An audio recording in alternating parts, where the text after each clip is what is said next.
What is going on, guys? Jason Burke here, Styles Clash for Life, coming at you on YouTube, and today I've got some football focus.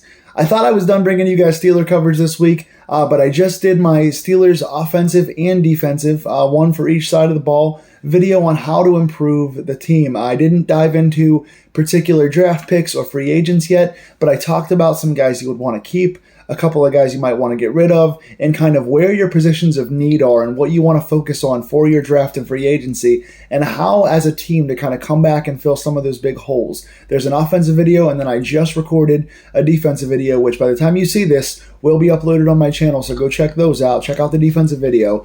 And as soon as I got done recording, Pittsburgh went and signed an offensive coordinator. So the big news came through that Pittsburgh signed former Falcons coach Arthur Smith, and immediately the reaction was panic from everyone. Of course, Steeler fans are going to go right to the negative place and hate on the move because that's what they do.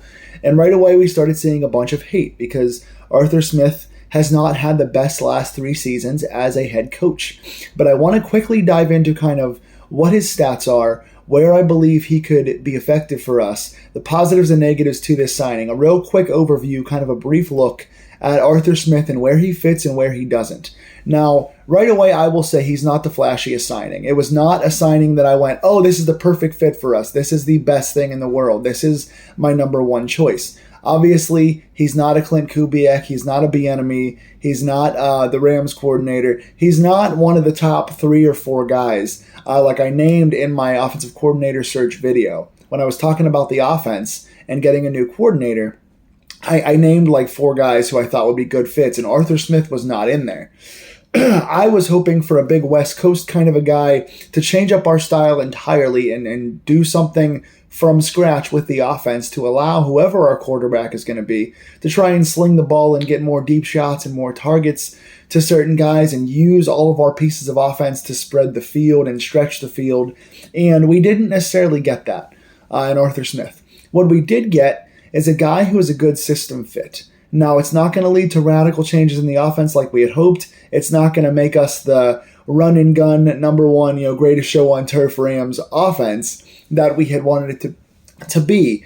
But what it does do is give us a pound the football, hold the rock, run a lot, physical mentality where you win the game up front by being smart, chewing clock, running the ball, being physical. And that does fit in very much with the smash mouth Steelers football affectation.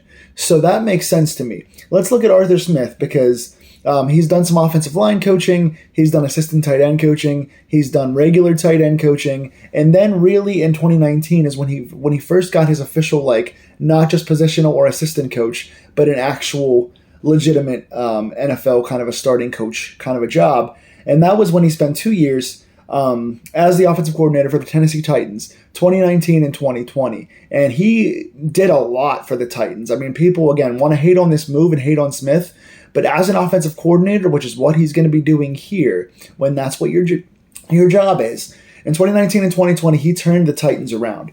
In the 2 seasons for the Tennessee Titans, just to give you a quick comparison, what the Titans were doing the 2 years before he was there and the 2 years that he was there. In 2017, the Titans were 19th in points and 23rd in total yards. In 2018, the Titans were 27th in points and 25th in total yards. So really kind of below average, lower mid half of the league, 19th and 23rd in points, 27th and 25th in yards. In 2019, when Arthur Smith came in for his first season as coordinator, they were 10th in total points and 12th in total yards. And in 2020, his last season as their coordinator, they were 4th in total points and 2nd in the league in total yards. So they jumped from 19th and 23rd and 27th and 25th all the way up to 10th and 12th and 4th and 2nd, respectively. 2 really big years. 2019, that offense led the way for them to get to the conference championship, and then they went and won the division and got to the divisional playoffs in their second year with Arthur Smith. And he was a hot commodity free agent. After turning that offense around and having 2 hot years like that, everybody wanted him in 2020 to go be their coach. Now, he went to Atlanta. He got a head coaching job in the NFL, which is a big deal. Was not the coordinator, but did help call the plays and was the coach. for the Falcons from 2021 through 2023 in 3 seasons. He finished those 3 seasons 7-10, 7-10, 7-10. All 3 seasons, 7-10, no playoffs. So finished his coaching career so far at 21-30. And people were alarmed because he didn't shine with the offensive weapons that the Falcons had. Their offense with him as coach was not very impressive. They had Kyle Pitts, who had his really good rookie season and looked to be a top-level breakout tight end at the level of a George Kittle or a Travis Kelce, and they never really used him properly after that. Solid rookie season, still a little bit underused, and then was drastically underused in the last 2 seasons there.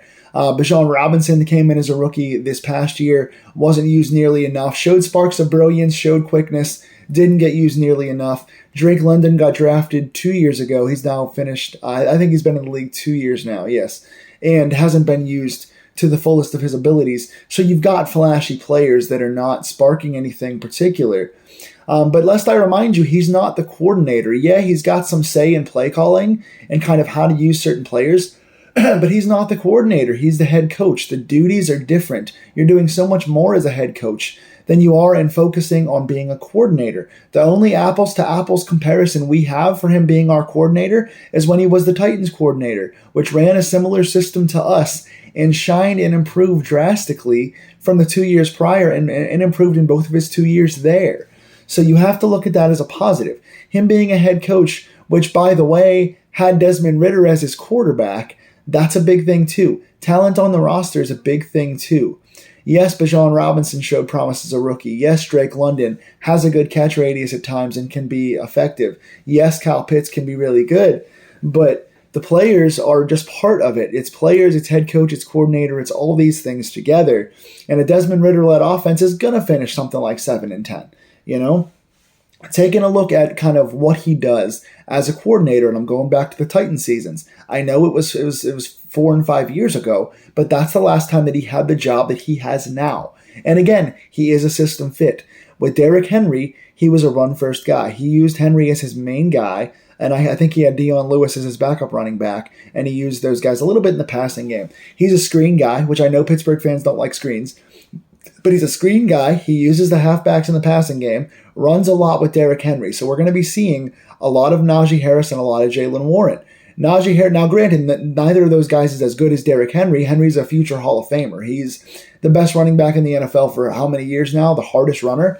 Najee Harris has a similar kind of a style. He's not nearly as strong, but he's underratedly quick, and he can run through guys. And when he's being decisive and when he's falling forward, I've criticized him in the past for not always doing that. When he does, like he has mostly this season, when you're running, picking your hole and you're falling forward, Najee Harris is a very good running back, and he showed that he can be an NFL starting running back again this year. 3 consecutive 1,000-yard seasons in all 3 of his NFL years. Jaylen Warren, what a change of pace guy. Combination of strength and speed, breaking tackles, running through guys, nice burst. These 2 guys are both starting caliber NFL running backs. And since the Steelers started in, I think it was week 9, they started full-time with putting Chuks Okorafor on the bench and starting Broderick Jones.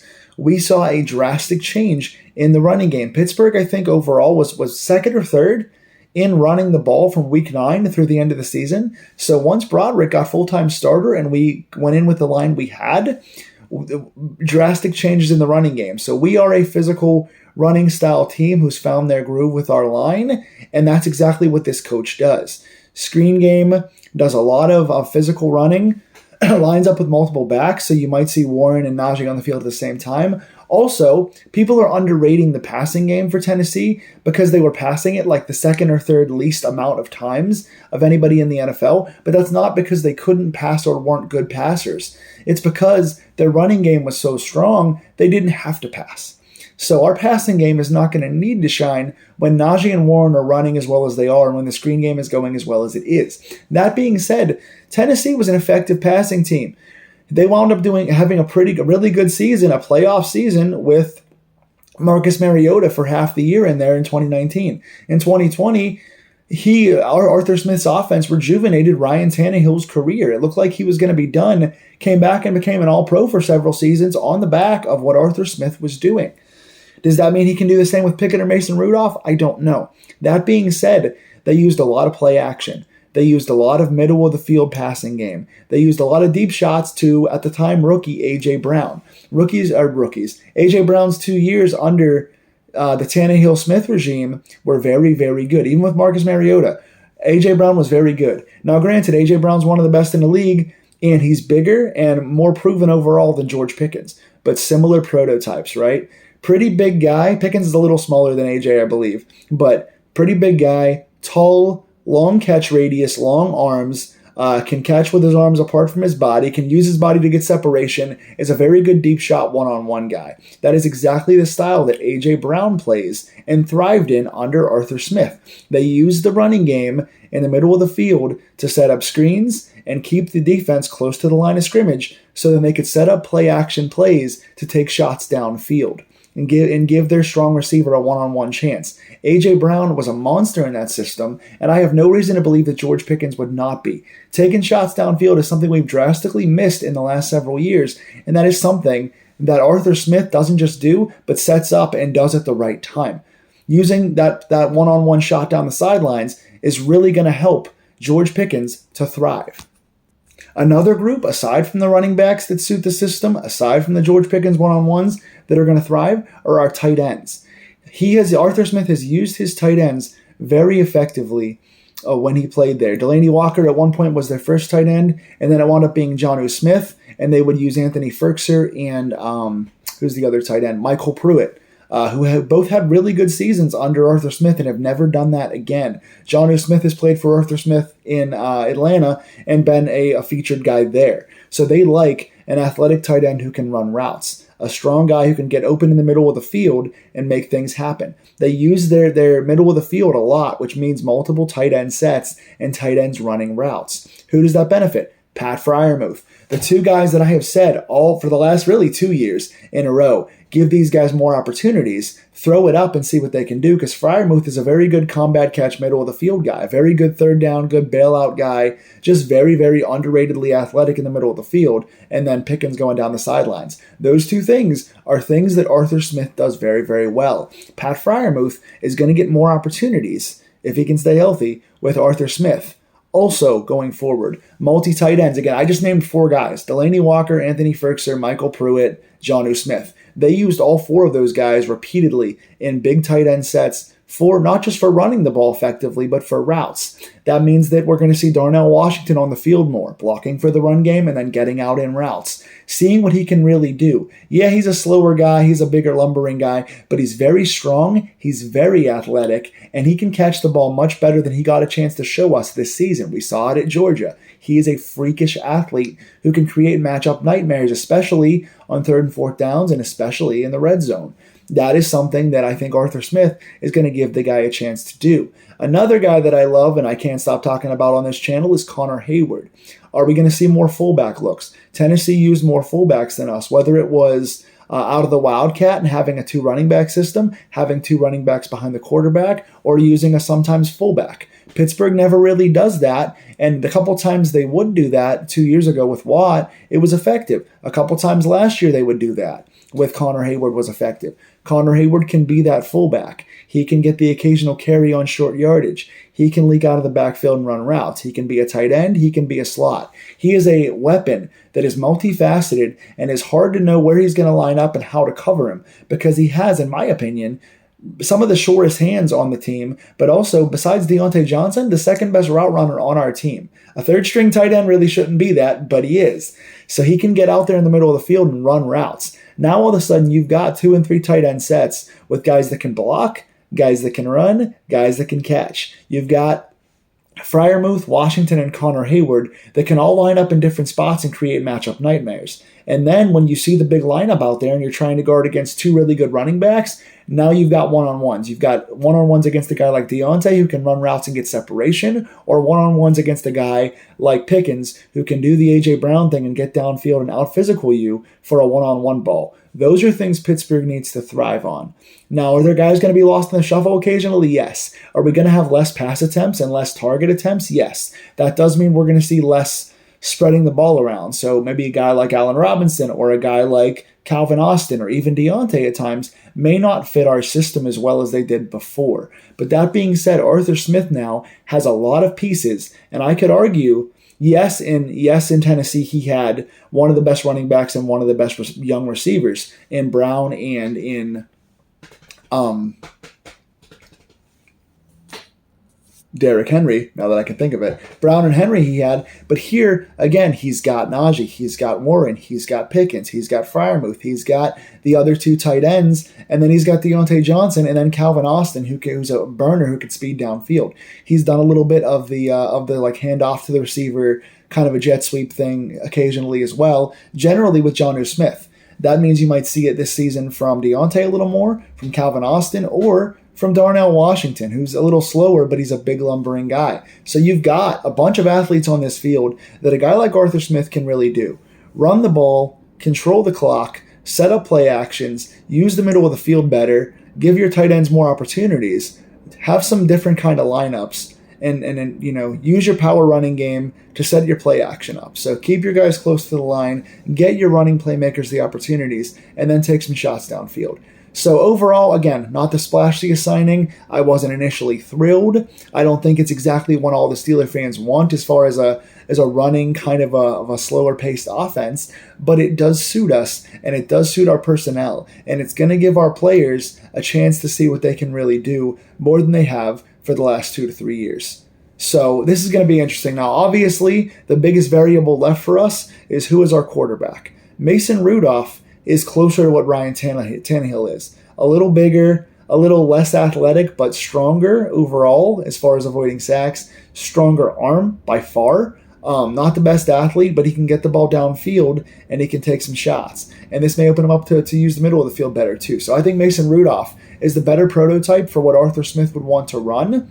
Kenny Pickett obviously has a higher ceiling potentially and is a better overall athlete, but his arm strength and his accuracy are both being called into question right now. So we did see him use the middle of the field effectively at the end of his rookie season, but not since then. So who the quarterback is going to be, and if we have the talent for that, is going to be interesting. Do we bring in a Ryan Tannehill or a Tyler Heineke, who Arthur Smith worked with, I believe, in Atlanta at some point?